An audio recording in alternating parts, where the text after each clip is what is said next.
Good. No, that's like the teaser. People be like, "What were they talking about?" Yeah, yeah. Right before it happened. I'm trying to see. Are we live here? Okay. Looks like we're getting it up. All right, good. So it looks like we're on the stream. We're live. Let me get this, and then make sure to put it in the chat or the Slack, which I've not been doing. On that.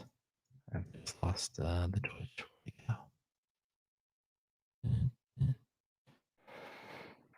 Your in-laws made it all the way from are they all the way from Austin? Yeah, They come all the yeah. way in? So, And yeah, then they, what's the procedure upon like what's your like how do you like I know oh, you fly to the jeez. country. You don't have to do that part, but like what happened? Like what do you do next?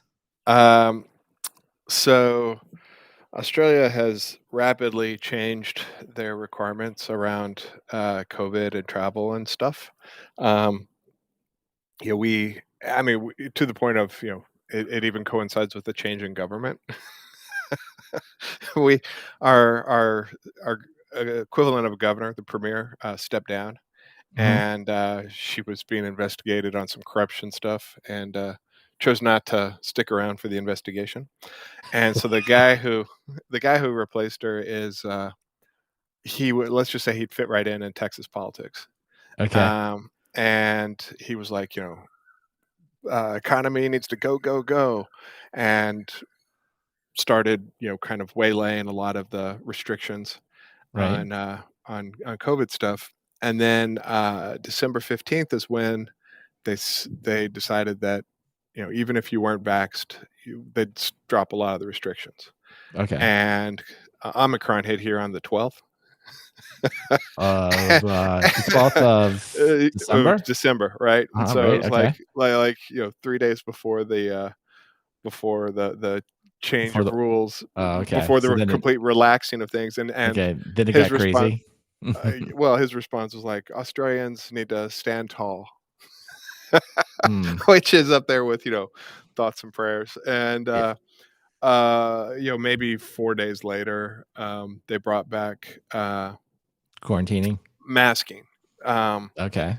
and quarantining has been just So your in-laws, they were basically able to come in. There wasn't like a no, no. It was no. They had to get a special visa Right. for being family, a Okay. special like hardship family visa. To get into the And country. yeah, and it's Okay. only available to like, immediate family. Um, so parents. But I know of another American in Australia who like she's got an adult age child who can't come, which Okay. is weird. Um, but so they were able to get this visa, which was a nightmare in its own right. Getting it down and getting, because they only added these visas like 2 months ago. Right.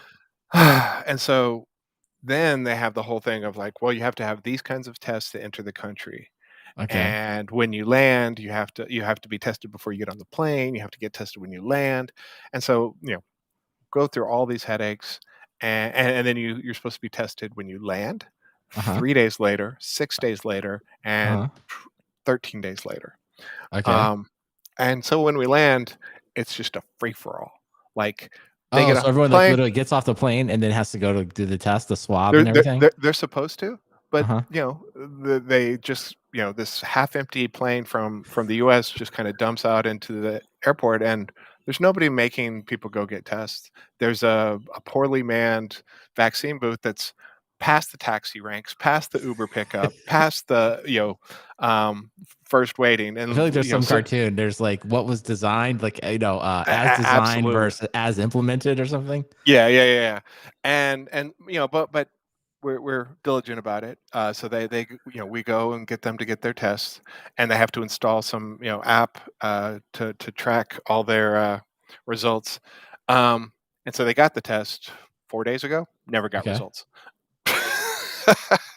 Like just Never got nothing, like results. not Just nothing nothing. period. No Just nothing. response. Like you're here. Um, yeah, they're here.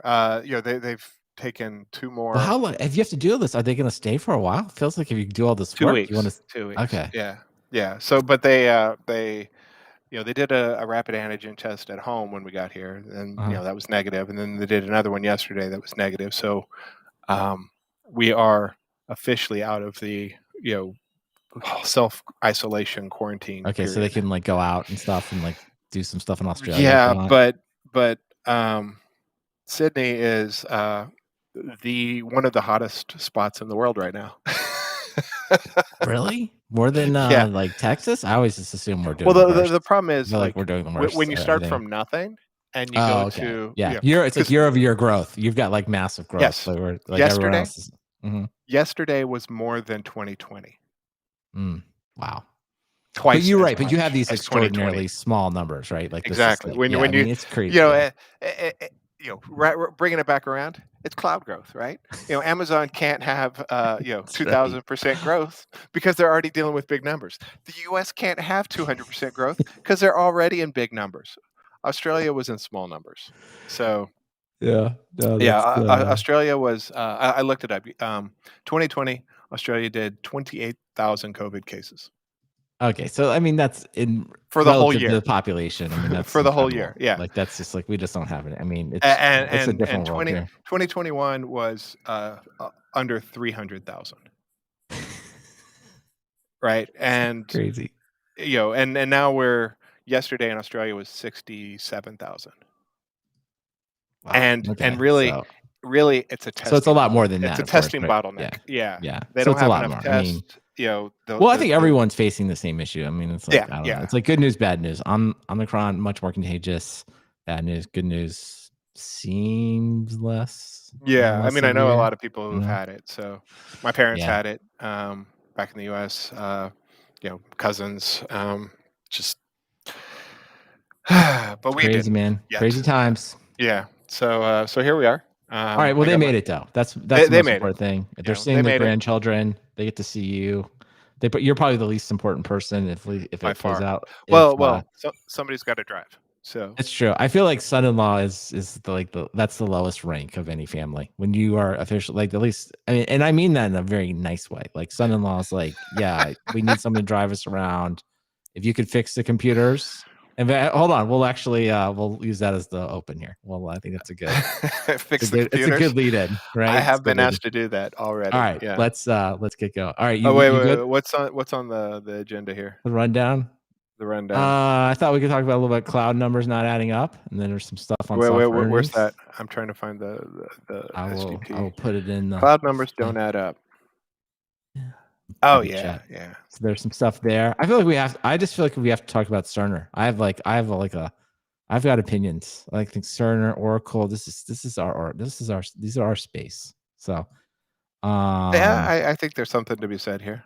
send me some short. And Alright. then I thought we could talk a little bit of tale of two companies. I thought it's quite the interesting to see Apple hits 3 trillion, BlackBerry is done. I thought we could, opine on that for a few moments. Yeah, yeah, and then Web3, I officially added, Web3 and NFT to my, blocked, words in Twitter. So, All I'm right, well done. that's great then. That'll be a good way to end it up. That'll be your opinion of it because that sort of plays off Mark I am Andreessen's done. block. So it's not really blocking people. Matt blocks web. Okay, this is great. That'll be a great segment. Matt blocks Web3. We'll change the title there. Matt blocks Web3. Okay. All right. It's perfect. That's perfect. All right. It's gonna be a great episode. I already feel the magic. Okay, let me just make all right. I always have a hard time when I'm like quote unquote hosting and I don't know, whatever else I'll be doing. Okay, so get my timestamp ready. Do you have a cold open ready? Yeah, I do. Well, yeah, we're gonna do son-in-law. Son-in-law. Yeah, Love it. yeah. Yeah, that's Okay. right, Sean. Muted words make Okay. doom scrolling much better. Yeah, I'll try to keep an eye on the chat, but maybe the chat will have to sacrifice my attention this time because I really two is really making me do too many things, but 3, forget it. I'm a broken machine at that point. All right, Matt, ready? I can't do audio hijack. I'm already. It's fine. I I probably got it. have 2 hours of battery, and I think audio hijack is. It's fine. I got everything. We Uh, got 3. I'm recording 3 ways right now, so one of them that's will cool. have to work. Yeah. So, all right, you ready? Yes.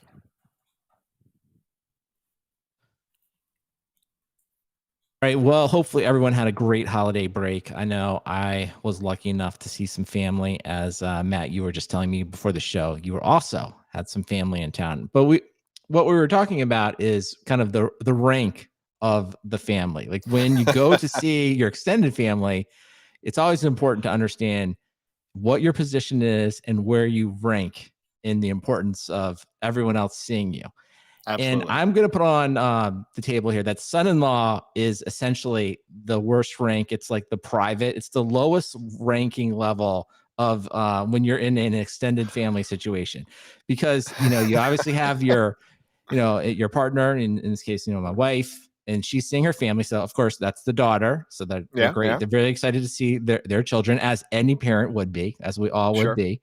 But then, of course, competing with that is really the grandchildren are Yep. always, generally, especially the younger the grandchildren, the higher their rank. Like a infant grandchild is the general of the family. Like that's the most important person. And then when Yeah. they're in like elementary, maybe they go down just a little bit, right? Because they're still fun and they're pretty generally respectful, and they do things. And then like now the teenager I had some of this experience of the Yeah, yeah. extended cousins. The teenager child starts to like kind of come down a little bit, right? I mean, they're not as low as son-in-law, but everyone starts to look at them like, oof, I don't Well, know. Maybe they they're should go given out and go to the movies on their they're own. given the teenager pass. They're like, oh, they don't want to hang out with the family, and the grandparents are like, well, they're a teenager.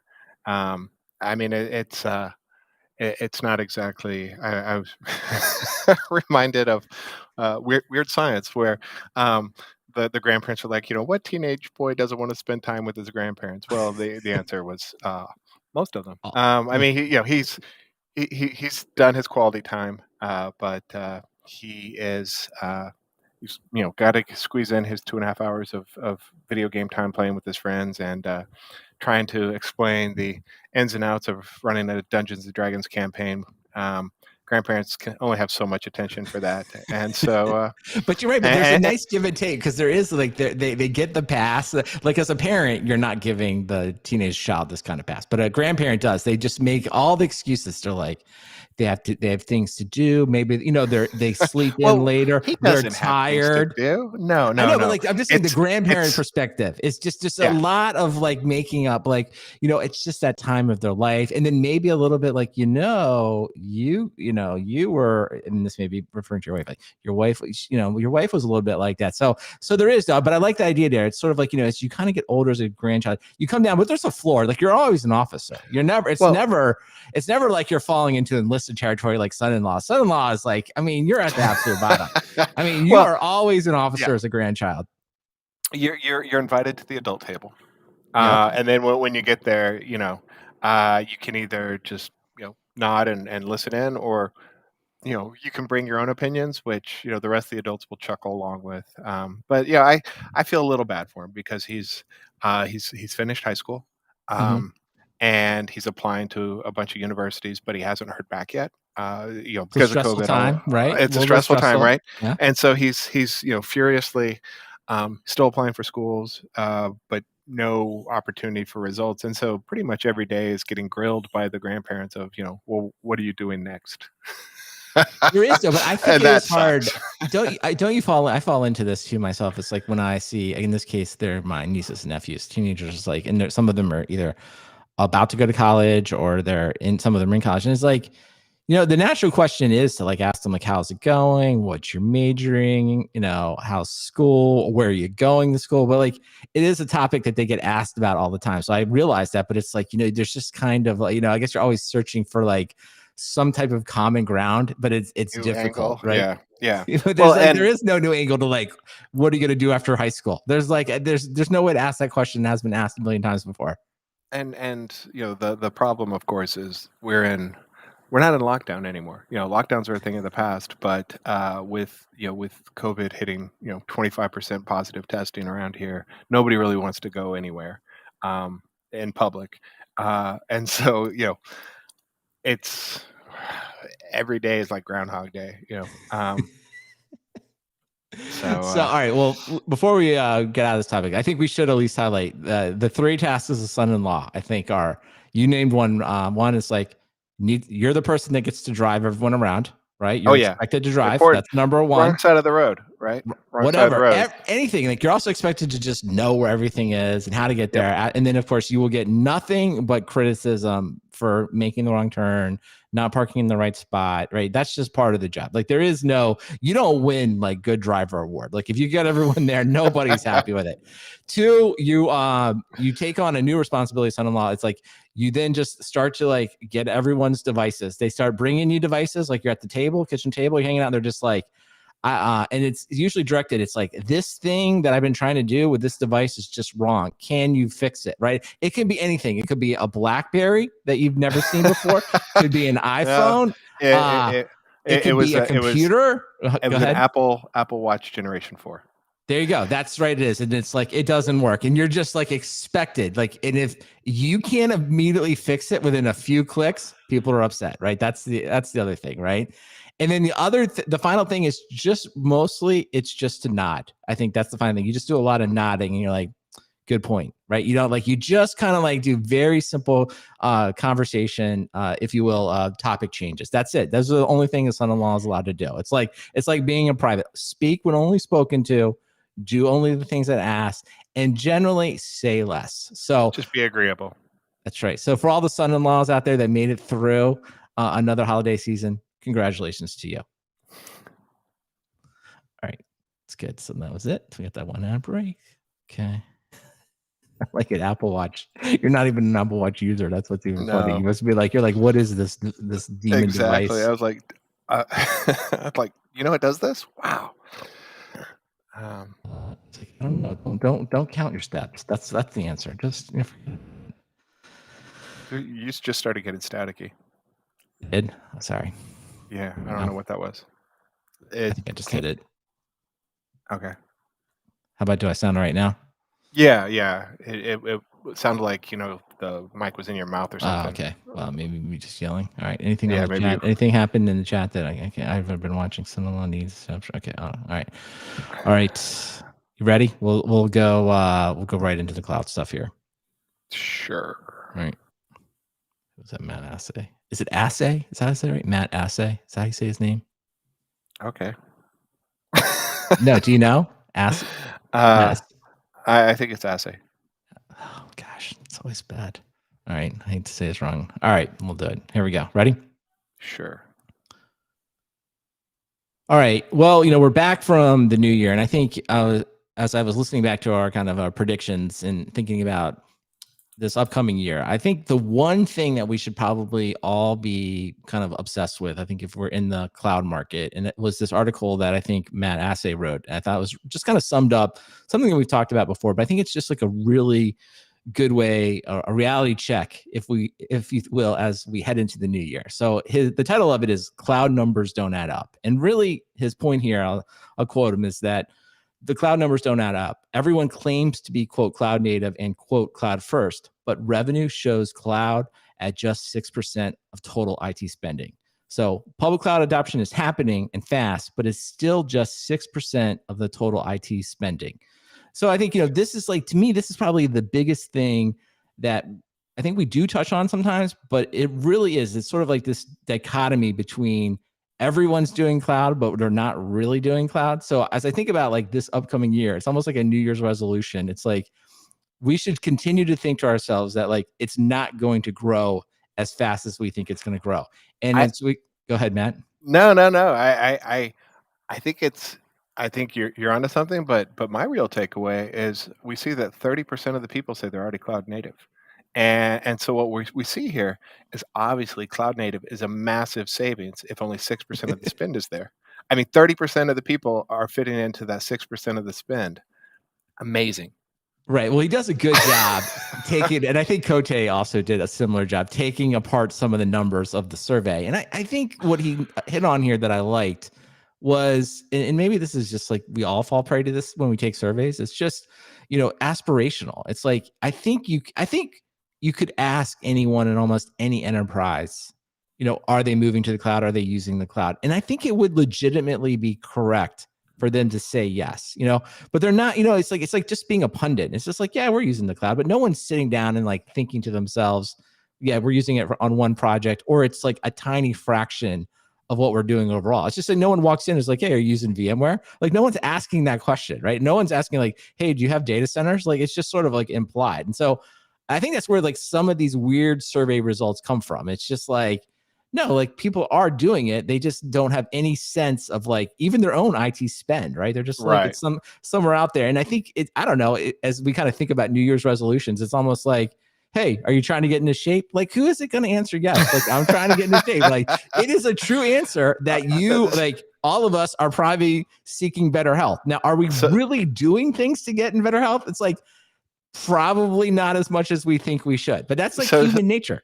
Yeah, so going cloud native is the new dieting and exercising. It's like, oh, of course I'm doing that. Yeah, you don't have to ask twice. I'm going cloud native, and every year, just like the gyms, the clouds fill up in January and kind of empty out in March. It's kind I of look like forward that. to that.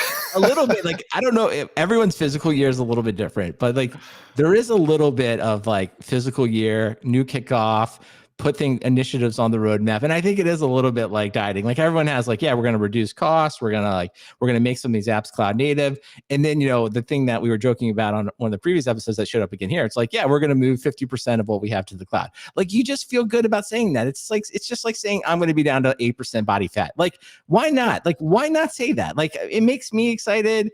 It could actually happen. It's probably won't, but like, there's no real penalty. No one's going to get mad at you for setting an aspirational goal. I'm still caught up on the 30% of people who say they're already cloud native though, because they're the ones who are like, I'm already in the top percentile of perfect physical health.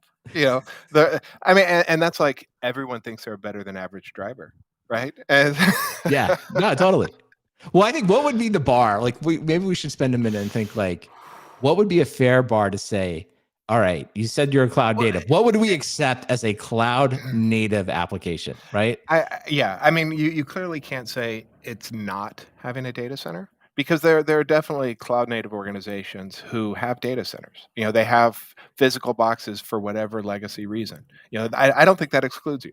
I think it's kind of like DevOps and SRE principles. It's kind of like you know it when you see it, but what about this? Let me throw this out. I would say you're utilizing you've made some step away from completely traditional infrastructure. Like you're using something as a service, right? Like maybe using database as a service. Maybe is something that is like that isn't just exactly taking the data center what you had before and putting it in the cloud. Like you're doing at least one or two things that require some dependency on a service that's allowing you to if you will, not manage it, right? To your point about like, I think you quoted like you hate infrastructure.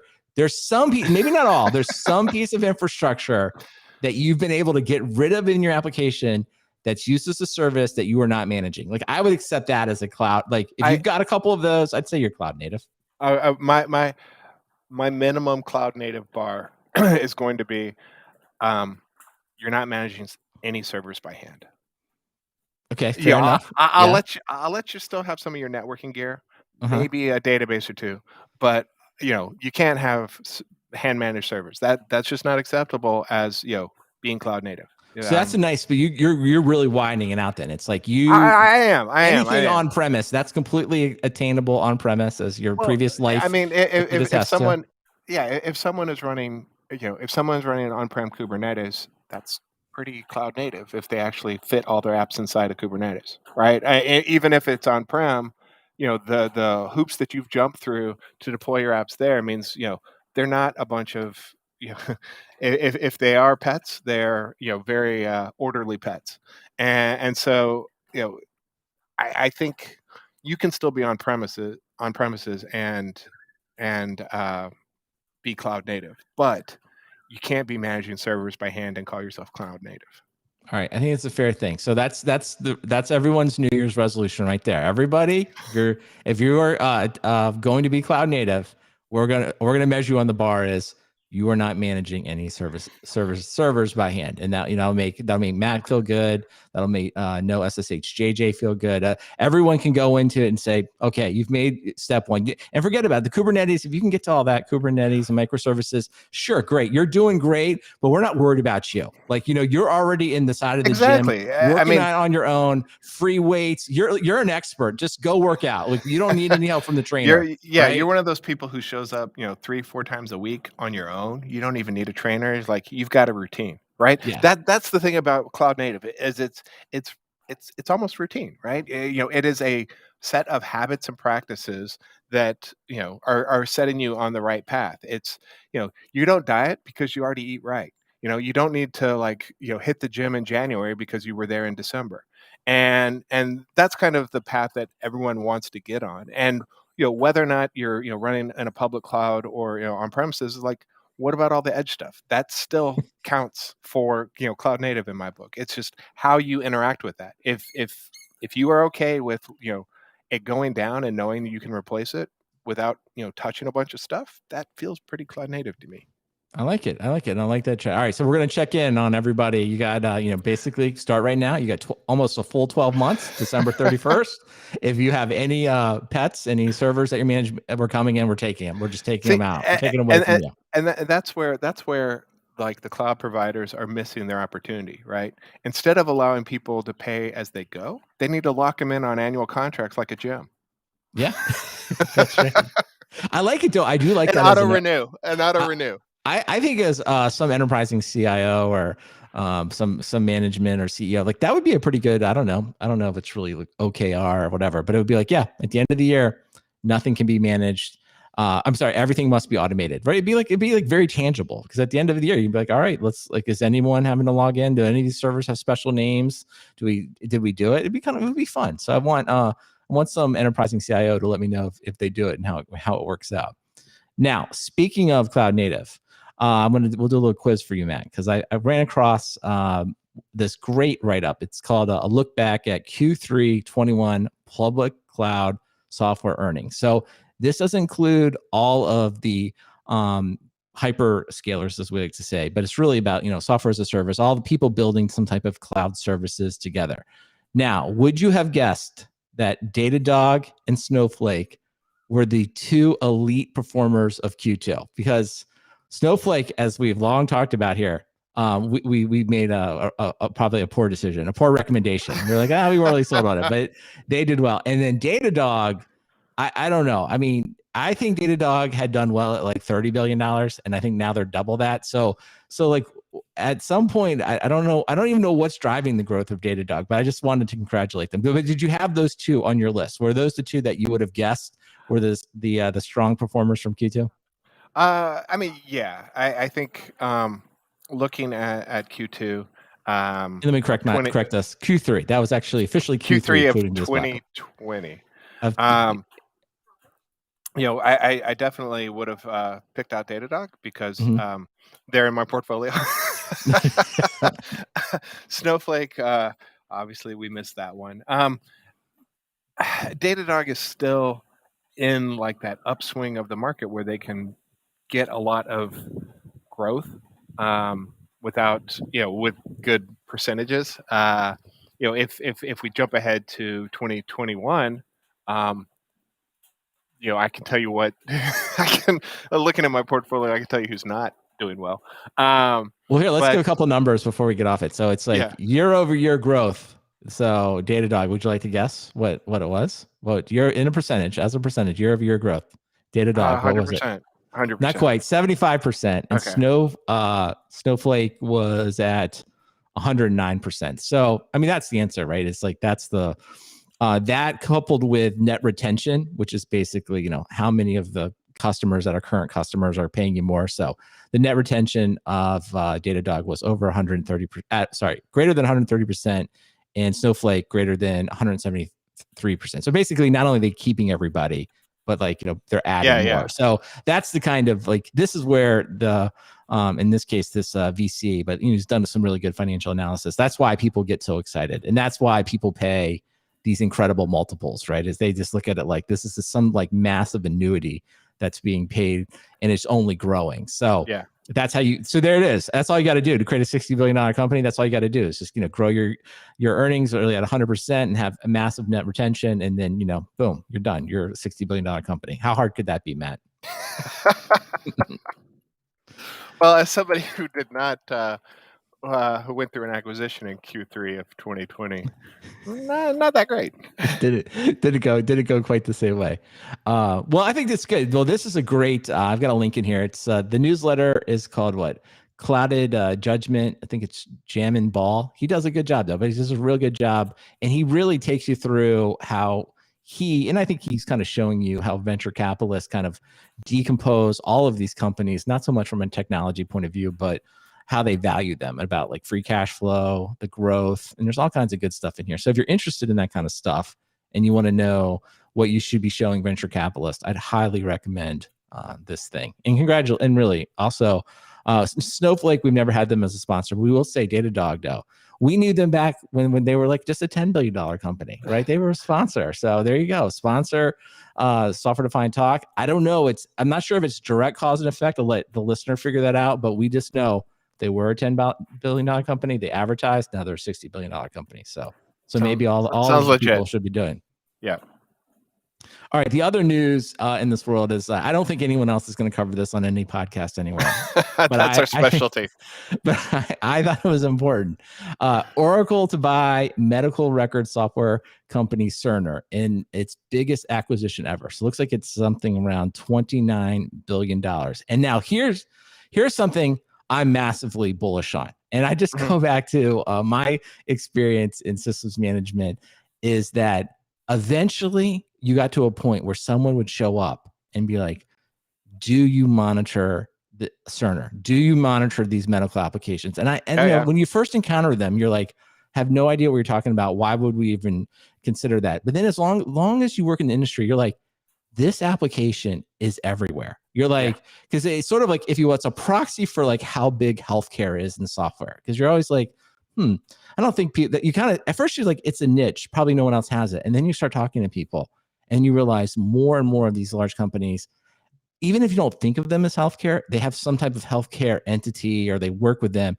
And then you'd always hear about Cerner, right? It would always be like, how do you do it? And then the technology is so arcane and complex that like no one ever had like an adapter for Cerner, right? It was always this very custom thing.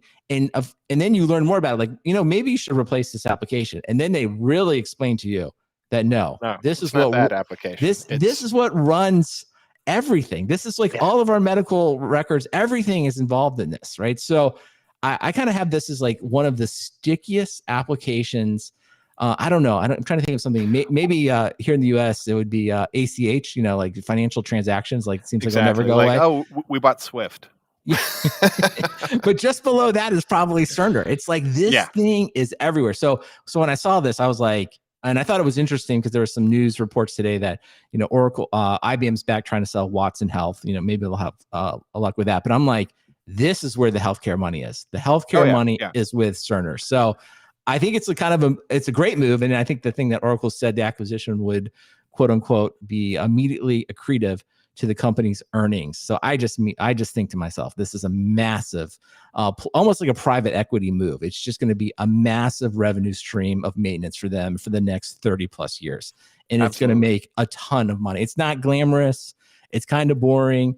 Most people will gloss over it, but like in 3 or 4 years, we'll be like, wow, I cannot believe Oracle makes this amount of money from Cerner. So, and as you look at the public clouds and, what everyone was expecting now to reinvent this year was for Amazon to announce more verticals, like that they were going to be offering, more full service stacks, and they didn't.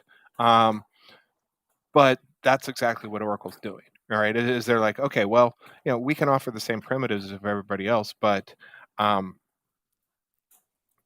works well is this, vertical Oracle Health stack, which, 3 years out, that's what it's probably going to be called, is Oracle Health, and they'll have it well integrated with all their tools. It'll have this self-reinforcing feedback loop of hey, we make these tools better.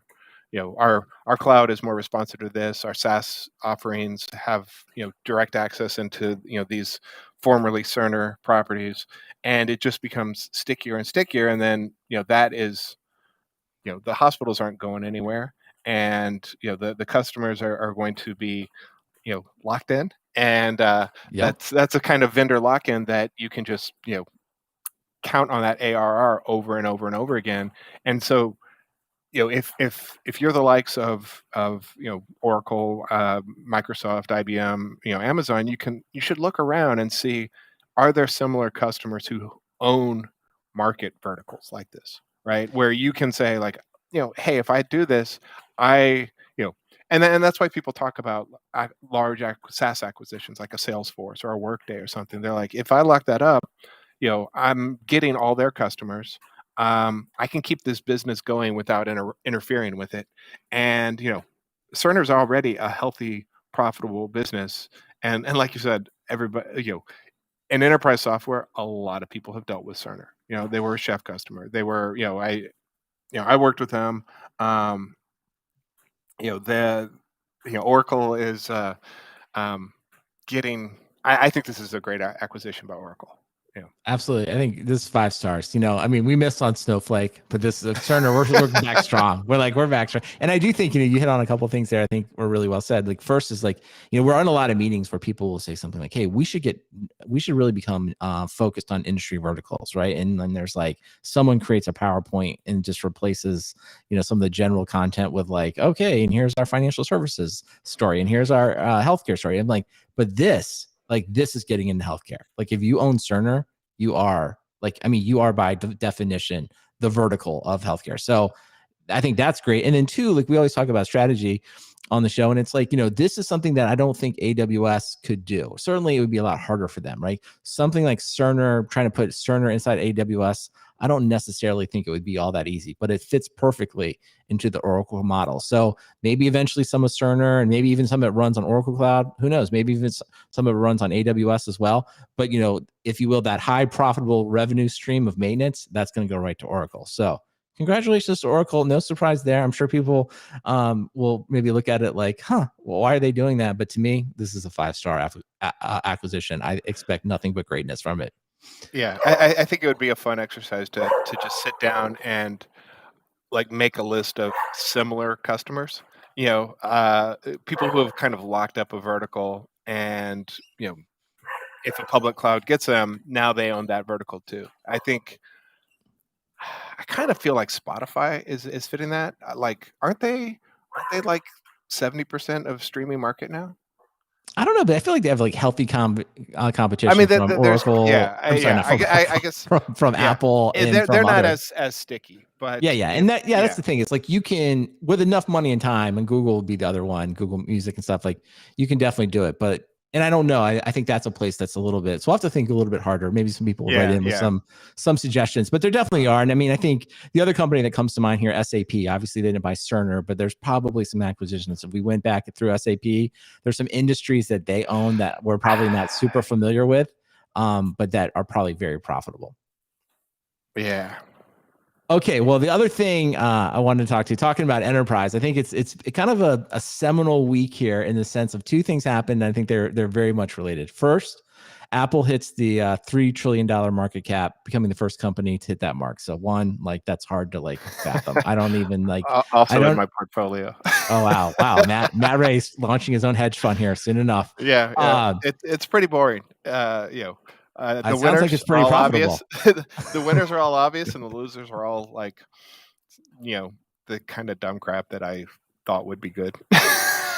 So on the financials though, like when you look at Apple, it's just like I get it, right? I mean, it seems like the number seems like enormous, but then you see like how much money they make selling, all of these Apple devices and things like that. And of course, I love them all. I don't know, as I sit here at my desk, I've got all this Apple stuff here.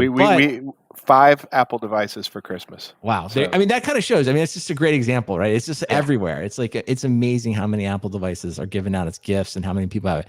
Now, on the bad side, though, is that if you were still clinging to your old BlackBerry, and I actually saw when I was doing some son-in-law duties this week, I was helping go through old technology that some of Mhm. my in-laws no longer needed. I found a BlackBerry. I couldn't believe it. I Ooh. was like, wow, I haven't seen one of these in forever. But it officially service for BlackBerries officially stopped on January 4th. So that's it. So one did it. I didn't even know it was still on. I didn't know that anyone was doing it, but it makes sense when you think about it. I'm sure there are some healthcare companies like Cerner and others where there's some integration Exactly. Exactly. between them. But like, I was like, wow, I mean, this has to be, if you will, case one in like the Harvard Business Review, I guess MBA case stories that maybe in 2030 they're going to pull this case story up and say, okay, go back in time. You're running BlackBerry, and BlackBerry comes out and famously, I think they sort of kind of said Apple would never make a phone. Of course, Apple goes on to become the most profitable company in the world doing this. So my question is, as they write up this case study and future MBA students are debating this market, that essentially BlackBerry went to zero and Apple went on to whatever, how big it's going to get. Is there anything BlackBerry could have really done in retrospect to have prevented this? Was there anything, even with knowing this was coming, if someone had shown them the iPhone beforehand and be like, this is about to happen, and they were open to understanding that would be a competitive weakness for them, do you think they could have done anything? Man, that's one of those, if hindsight's 2020, would you still have the rake hit you in the face? And it's like, probably, right? I think, I mean, what would BlackBerry have done differently, right? They weren't very open, neither was Apple. They it wasn't it the App Store is what, put the iPhone. I mean, the iPhone was both a combination of better tech and better experience and, better community with the App Store, and BlackBerry had, you know, it had its faithful fans who, people who liked that, um, that experience, but I don't know what they could have done differently. That's what's sad is like, what could they have done different that, Nokia or, Samsung didn't try? Um, Here we are, we have 2 valid options, it's either iPhone or Android, and I don't know what BlackBerry could have done. Even today, I All right, nothing so jumps this would out. be my theory. So if they showed you the iPhone, I guess they would have to do this. If they could go back in time and show you the iPhone a year before it was launched, and they could also show you like, hey, here's how big the applications market for the iPhone is going to get, right? I think, okay, so if you knew that beforehand, I think this would have been my proposal to the BlackBerry CEOs, and I'm sure they would have been. I would have been escorted out of the building Exactly. immediately. But I believe this could have probably worked. Is that go back and said the thing that they had that has taken a long time to recreate is BlackBerry Messenger. The basically the two-way texting, right? Like they were way ahead on that, right? So what is now, think about Apple Messages and SMS and all that other stuff. But even at the time, you could see SMS and people were sending SMSs, right? But at the time, it's like, oh, look at this BlackBerry Messenger. Like, oh, you can and I think they even had some type of emoticon kind of thing, and they had read Well, receipts. It was but lightning years ahead. So this would have been my proposal. Would have been like, sell everything, get rid of the hardware, the BlackBerry Enterprise yeah. server, the So BlackBerry hardware devices, everything. Be like, we got to get rid of all of this, and we got yeah. to become the Wow. WhatsApp, right? You're gonna at that moment, I'm gonna say our intellectual property that we are gonna be great at is we're gonna build the WhatsApp No, no, for no, no. all of the phone systems, and we're Yeah. just gonna be the app company, right? Because we Okay. can't compete anywhere else. And then they would have been like, how are you going to make money? I'd be like, well, we're going to get Well, to that later, a little bit yeah. later. But I would have said like, we're going to divest everything. We're just going to become the WhatsApp of this. And maybe that's the chance to then branch into other potentially So so social media or so something like essentially that. they should have been Android. I I don't mean, know. I think the Google problem. Google Mhm. pushing Android didn't, there were a few, reference phones, but, they were counting on everyone else running their, providing the hardware. So you're saying, instead of offering an integrated, phone and operating system, they should have taken, hey, we're going to be Microsoft and offer MS-DOS to the clone market. And that would have been a big pill to swallow if you were BlackBerry, because I think, this is both the reason it would never happen, and I think I look at it though like, hey, because even today, WhatsApp has sort of done it, right? But like, if you go back in time, that all these messaging frameworks have come out, and there was a moment where they could have owned it, right? They could have been like, hey, BlackBerry is going to be the messaging backbone for the world, right? And we're just going to we're going to work with all the future devices because that's what we're good at. Because they were ahead there, I think. But go ahead. Well, but it's not like, it's not like it was BlackBerry, it's not like it was one versus two. There were 5, 6, 7 operating systems for phones, right? I mean, it was right, but I'm saying just go on the application, immediately discard the operating system and be like, we're just going to own messages. That's what have gotten me. This would have been the pitch that literally they would have fired me on the spot. Like, your whole thing is just to send text messages. I'll be like, yes. And it's going to be huge because I've seen the future, and the future is this is where the value is. There isn't going to be any value in this operating system because the Google thing, I think the Android, you make a good point there. But, if we go back in history, as we understand that, is like, Google, one, they had an enormous amount of cash from search, right? So as I understand the story of Android is like what they bought it, right? They were getting ready for it to launch. The iPhone launched and they looked at what they had. They were like, this is awful. We have to start over, right? But Google is like one of the few companies that would have both the management will and the money to be like, oh, we basically need to go clone iOS, right? And be able to do it. Like BlackBerry had no money to do that, right? I think, and I mean, other than Google, it's hard to even think. I guess Microsoft sort of made the attempt as well, right? But they all ultimately gave up. There's really probably only 2 or 3 companies that could have even tried to build a complementary operating system. So that's why I think BlackBerry, they had no chance. I'm trying to even think, what was the official name of the company before BlackBerry? Weren't they something else? It was like BlackBerry was owned Research by Emotion. Yeah, that's was RIM, right? Yeah. It's like, RIM was just too small. Like, they didn't have enough money to like go build an operating system. I think even with a year of advanced, because like I think I used it. Somebody I knew had a BlackBerry, like after they tried to compete, and like you just on one swipe of like the motion, it was like very like kind of like jagged, right? It was just kind of like you could kind of see it refreshing. You're like, yeah, this isn't going to work. Like, you just kind of upon touching it, like just one little swipe, you're like, this is never going to work. You're never going to be even close to what Apple's done. So I think they had no chances is my answer to that question. So in hindsight, they were always doomed. Pretty much. And I think this is like, there'll be all these books written, but I'm like, I think this is sort of like, maybe the innovator's dilemma is just like, the innovator's dead, like, or whatever. The old company's just dead. Like, you're not going to like, there wasn't like, give them everyone, give them every business consultant known. I mean, I would load it up. I'd be like, you can have every business consultant that's ever written a book on anything about disruption. I'll give you access to anybody that doesn't already work at Apple, right? And I'll give you and go. Like, can you create the thing? I don't think they could do it. I don't think it's possible. If I had a time machine, I'd go back, I'd liquidate my company and get index funds. Pretty much. I mean, that's kind of what I would do, right? I just such a give up strategy. I think it would be like the most financially sound, valid. Right? I mean, you really could say like, we're going to sell all of whatever we can get RIM for it. We're just going to sell it and we're going to invest it in Apple stock. That would have been the most powerful trade and most profitable trade in known to man, right? They would have gone on to make hundreds of billions of dollars. And that would be so future MBAs. That when you write out the case study, just cite me. That was the idea. Time machine and index funds. Time machine, index funds. That's the answer, and that would probably not get you a very good grade in that class. So don't just remember that. So, all right, and then Matt, there's been a ton of news over the break around the whole Web3, and I have enjoyed just Jack Dorsey and Mark Andreessen. I've enjoyed the infighting, the palace intrigue. I frankly, I love it. I feel like this is just like a new sport. They're all arguing with each other. They're kind of, they keep quoting Gandhi, but that's actually that quote about like, first they ignore you. I learned that's not actually a quote from Gandhi. I was like, everyone's just been saying that. It's like, it's not actually attributed to him, but it's been great. I like to watch these people go at it. It's super fun. It reminds me that they're just normal human beings, that they have no specific insight. They just have tons of money. Normal 100 millionaire billionaires. Yeah, but they do. But when you get them down, they're just arguing on Twitter like everybody else. They don't really know. None of them know. Like, they don't have any ideas either, right? I mean, it's sure, it could be huge. It could be not.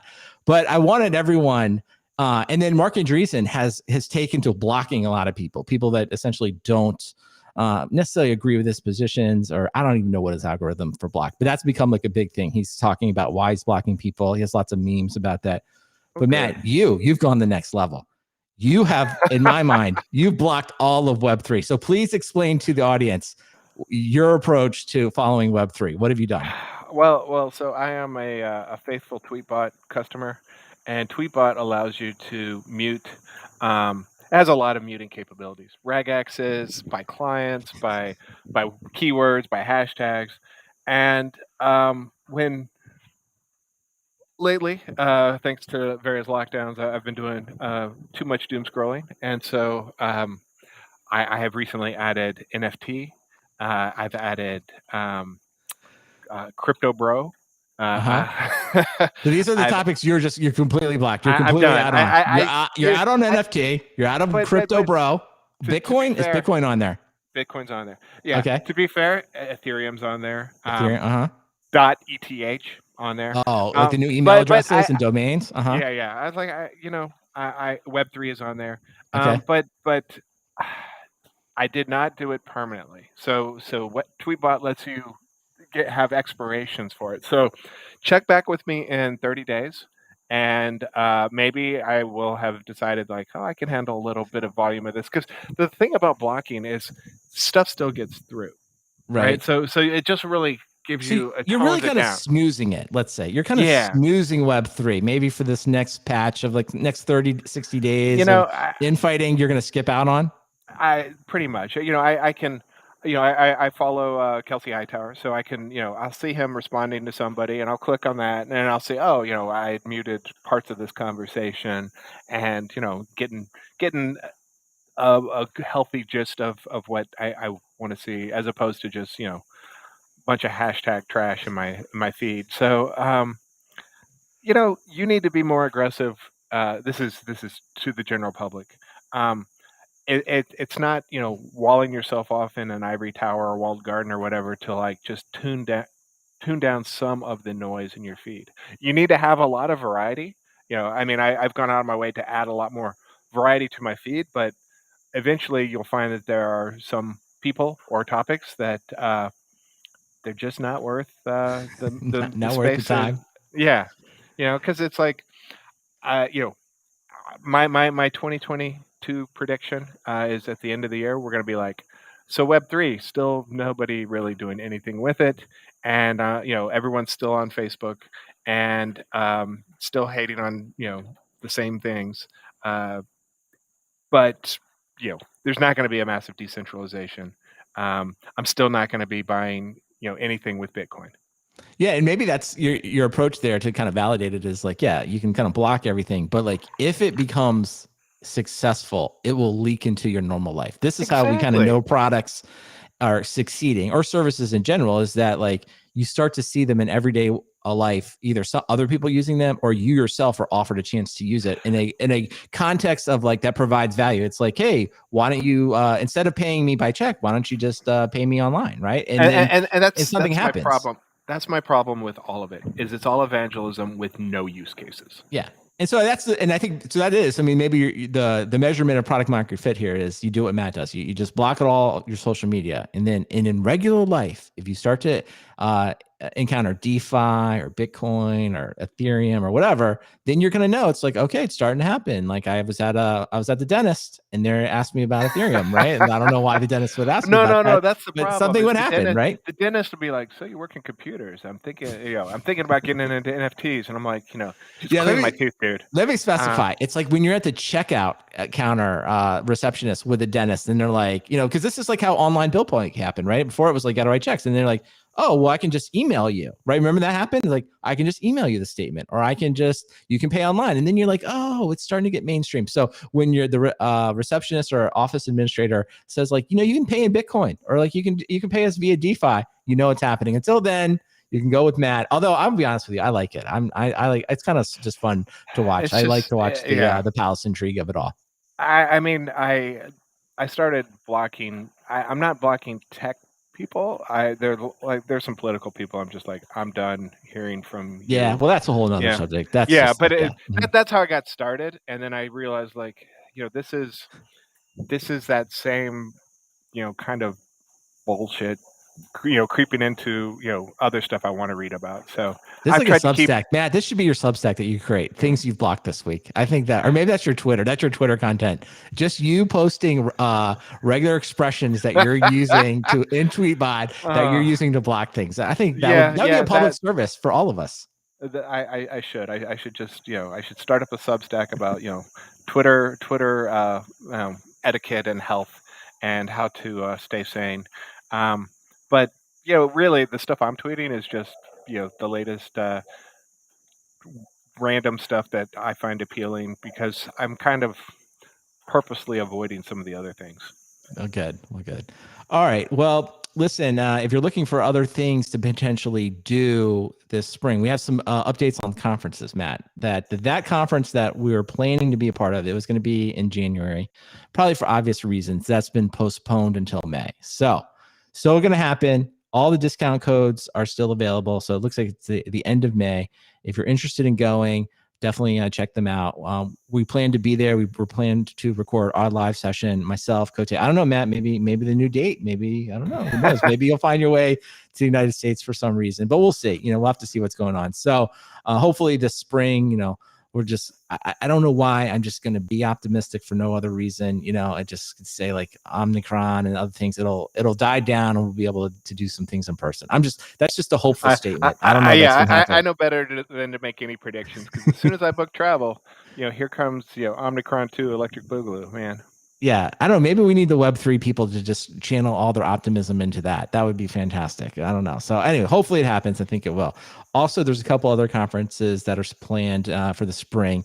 That's DevOps Day Chicago. That's going to be May 10th and 11th, and they're looking for proposals for talks right now. You have till January 31st to do that, and then DevOps Day, Birmingham, Alabama. Roll Tide. I know. They didn't. It's not really Tuscaloosa, but like I like to say Roll Tide. So that's UAB, going to be man, on. UAB.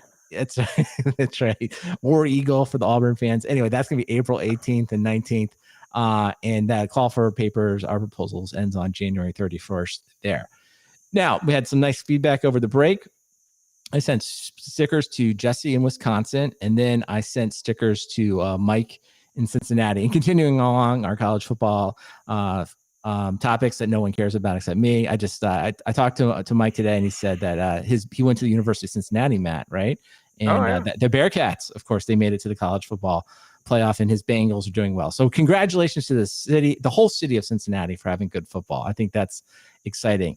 Also, Professor Jeremy, I sent his class a whole bunch of stickers, which I mentioned before, but he sent me a sticker back of Illinois Tech. So right now, if you look the show art, you can see the mascot of Illinois Tech. So I appreciate him sending me stickers. I like to get stickers. It's pretty fun, and we always appreciate Professor Jeremy helping spread the word of the show to his students. Well, now the other thing, we talked a lot about Apple, but probably the most important thing happened on Apple is Michael Neal officially got the Apple cleaning cloth that he ordered. I don't know when they announced the new Macs. So this is the $20 cloth that is used to wipe monitors. He sent a whole bunch of pictures of the unboxing. Don't worry, I have put them on Instagram. There's a link right now in the cover art. If you go look at it, you'll see it. You can see the full unboxing of the Apple cloth. It's simply fantastic. It's the most Apple product of all time. Like the effort, the cloth, the packaging, and he's got a full review. He says that it does wipe things off your monitor. So just fantastic. I think it is just a great thing. And finally, if you had joined the Slack this week, you could have gone into the podcast production channel and seen Cote do a little, if you will, how does he make videos? He did a little, and his daughter was the one that was filming him. And I do think she has a potential future as a director of photography for art films, because she took a lot of liberty with angles and kind of motion and things like this. But I think she did a really good job. Sofia Coppola, yeah, that's kind of she does. She kind of had that vibe. She also very direct to, in this case, her father, also her talent about what he should or should not be doing and how entertaining it was. So if you join the Slack, if you'd like to learn how Cote makes videos, you can. And also Cote did a TikTok this week. He did one, so you should check out his TikTok account. So, and then of course, I'm sure he'll be back next week he'll have a fantastic reason about why he was unable to join today's recording. My prediction is he fell asleep. Matt, you have a prediction about why Cote? That's a pretty solid prediction. All right, we're gonna go with that one. All right, and then finally, Matt, let's get to recommendations. What is your recommendation for this week? Well, it's January and beginning of the year, so that good old long-lived website that's been around since the dawn of time or whatever, has a thread that starts up every year called the State of the World, and that's right.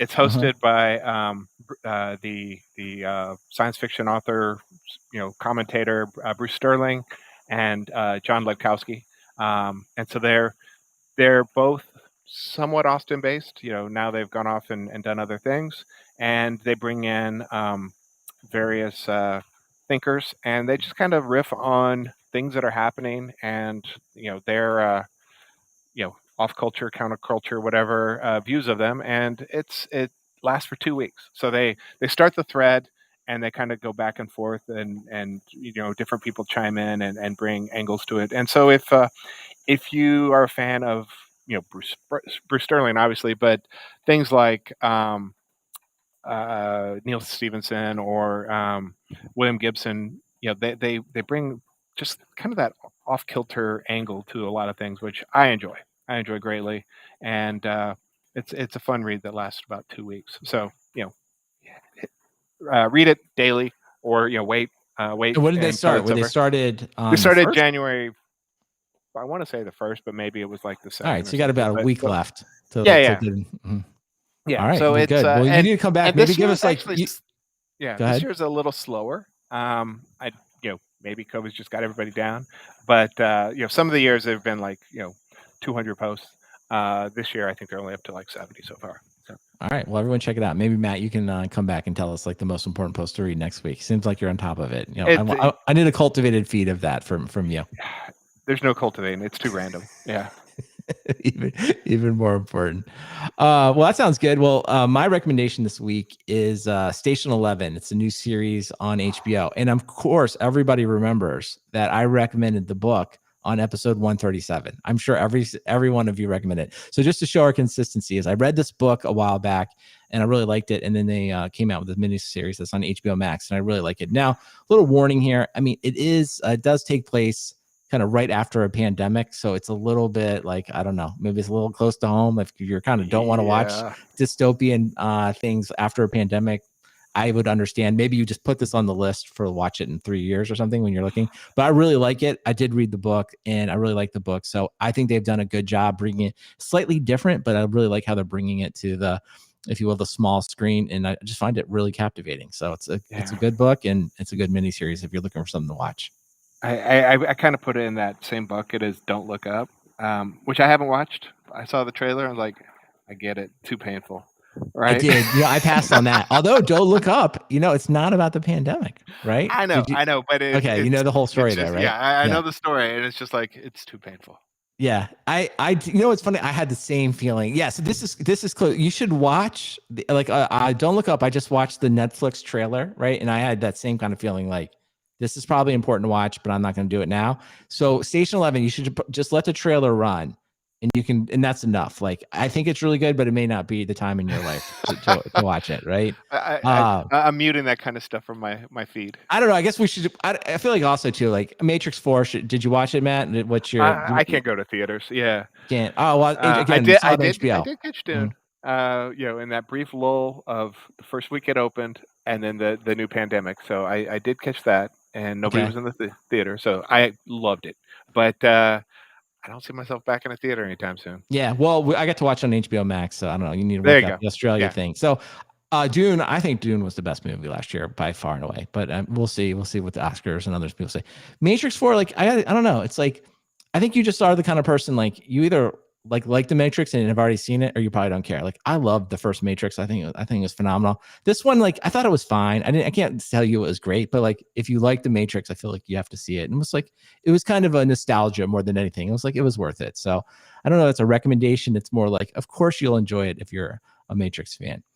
All right. Well, with that, if you would like to subscribe to Software Defined Talk, probably just do it right now in the podcast player you listen to, or go to softwaredefinedtalk.com and you can subscribe using your favorite podcast player.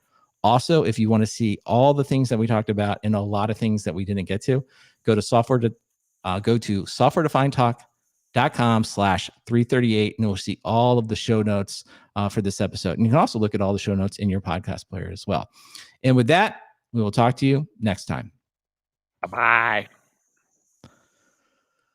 All right. Hey, I don't know. I think you have like some insect sounds. Is there like some sounds? Like or is that on my side? Okay. There's rain and cicadas. All right, we're gonna have to see how that Yeah, plays out next time. I like it though. I think we should have the streamers. Everyone rate. Does Matt have a great, maybe Matt, like point your camera down so I can see more of your backyard. We'll like rate your what are we looking at? So you're on your porch now? I'm on, yeah. So my house is on second a story, little bit of a like? hill. No, I'm on the ground floor. Oh, really? We're just on a sloped hill, and there's the dog on the couch, and my bedroom is directly above us on the second floor. And so, from my bedroom, we can see over those hedges and see the ocean and stuff when it's not raining. All right. Now, are these? Do you have any grackles? Because that was a big topic of Oh, there's conversation. no grackles in Australia. No, we have magpies, which are much scarier because they swoop at people, and people are always like, magpies kill. People have been killed fleeing magpies. They trip and fall and hit their head, or people have had eyes poked out by them. So they are aggressive during they call it swooping season, but it's when they have their nests and stuff, I guess. Well, Matt, you went to UT. And I don't know. Yeah. And of course, I've been watching the conversation about. Well, I was gonna say maybe you should tell everyone. Just be a little streamer's delight here. Like it's were you at UT? Like maybe you can explain to everyone how UT decided to run off the grackles. Like I think that's a good story. Oh yeah, they used to have cannons. Maybe not cannons, but describe it. No, it wasn't fireworks. Like you need to describe it. It was like a legitimate cannon. It was like pulled on a truck, right? Like there's this truck, and I mean, it looked like an old school cannon. I mean, it kind of, I don't know if it's the same. It kind of looked like the one they used at the football games. I know it's not the same, but it kind of had that kind of look. I never saw it. I'd always hear it. Oh, gee. I think if you didn't know, so for those that don't know, it would just like you just be walking in the street, or I mean, on the sidewalk, and the sound was, I mean, it was like a cannon went off, but it's like if you didn't know it was coming, it was so unbelievably startling. I was just there one time and I literally jumped out of my skin. So I thought it was, I don't know if it worked though. Did it actually work? I think that was the other problem. I don't think it actually worked. I think like a lot of, things that probably worked the first, 2 or 3 times. And then the grackles were like, it doesn't matter. So you brought a cannon. Nothing happens when you fire off that cannon. That's fantastic. So yeah, the grackles were everywhere on campus. They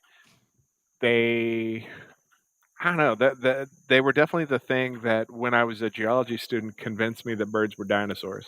I'd sit and watch those things like on the prowl, and you'd watch them and they'd chase grasshoppers, and but grackles are smaller than magpies, and magpies are like about the size of a large crow or a raven, and just but they give you that same grackle eye where they just look at you like, what are you going to do about it, right? And apparently magpies have strong memories where they will remember people by what they wear, and so like I don't mess with them, and so they don't bother me, but apparently people are like oh yeah, they know me, and year after year they'll swoop at the same magpie people. It's just like I need to get a picture of one of these. So is it just Australian magpies, right? So they're black bird and white. It's just this just one? A big bird. They're corvids, they look kind of nice. It's not is it this one? Tell me. I put it in the chat there.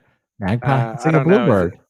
No, this might be the European magpie. So Ah, just like Australian that's magpies. All right. Australian magpies, right? Because just like half the animals here, when the Europeans got here, they're like, "Oh, we have something like that. We'll call it the same thing."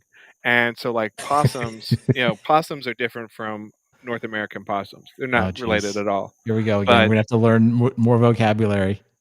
Ah, yeah, so it's they this they one. There's a whole okay, there is an Australian mag. It's like New South Wales or something, right? Okay, here we go. yeah, yeah. All right, so this is the one you're talking about. Yeah, kind of like a crow with white With stripes on it. white, yeah, Yeah. yeah. Yeah, All so those right. guys are they're a little large and they don't take shit from anybody. And they're not they don't get in flocks as big as the grackles. The grackles, were almost like starlings where they'd have, hundreds if not thousands of them. Magpies are a little more solitary. And then but we also have there are places that might have, 50 to 100 cockatoos. And so cockatoos kind of fit in um, that grackle scenario because they're loud. They will get into shit and just they'll try to grab things out of bags, and they're not All right. aggressive like Well, maybe magpies. someone. Well, no one's gonna hear. I don't know. It sounds like someone needs to do some investigation. Like, what would win? A grackle, a magpie, or what's the What's natural hierarchy? Like, would the grackles defeat the magpies, or vice versa? Do I they think the both? Do we magpies just would need defeat the cannons going off grackles. everywhere for everyone? Like what? Like how do we solve? These are the important problems of our day. So. Well, I mean, Australians have mostly surrendered to magpies. They ride around like bicyclists. They're wearing a bike helmet and they put little plastic ties on them so they stick out like spikes Uh-huh. because the magpies will swoop at their heads. And so, the spikes protect their heads. It's the funniest thing. You see people and The they more stories you tell me about Australia, the more I'm like, I think you could say anything. I'd be like, sounds okay. I guess it's Australia. It's no, I no, mean, like no, the you whole could story. Like, I mean, that sounds totally nuts. Like, if you explain someone in the U.S., like the guy's wearing a helmet because the bird's attacking him, you'd be like, what are you talking about? That's yeah, crazy. yeah, But yeah. like Oh, on the when you Wikipedia tell it page, from an there's a Australian photo. perspective, it seems like Yeah, okay. yeah, I yeah. mean, I guess that's probably No, what's no. going on. There's a on that Australian magpie thing. There's a photo of a magpie helmet. Um, yeah, Okay. it's the best. All right. Well, I don't know how we got on birds, but you can thank us later for all the Well, streaming and these are people. just the flying birds. We've also got cassowaries and emus, which have killed people. Um, so those are like mini ostriches or cassowaries. They look creepy, but yeah, those will definitely kill people. All right. Not a lot, but they're it's like you could get killed by an ostrich, right? And these are the big enough birds that if you scared one and they kicked you in the right place, they might gut you. And cassowaries, they've got a claw, so they cut you open like like a velociraptor or something. All right. Well, everyone tune into our new podcast where we just Oh, cover birds well, that can kill you. That's going to be birds that kill. That will be our spin-off podcast because that's clearly what the people want. So, all right, Matt, tell the streaming audience goodbye.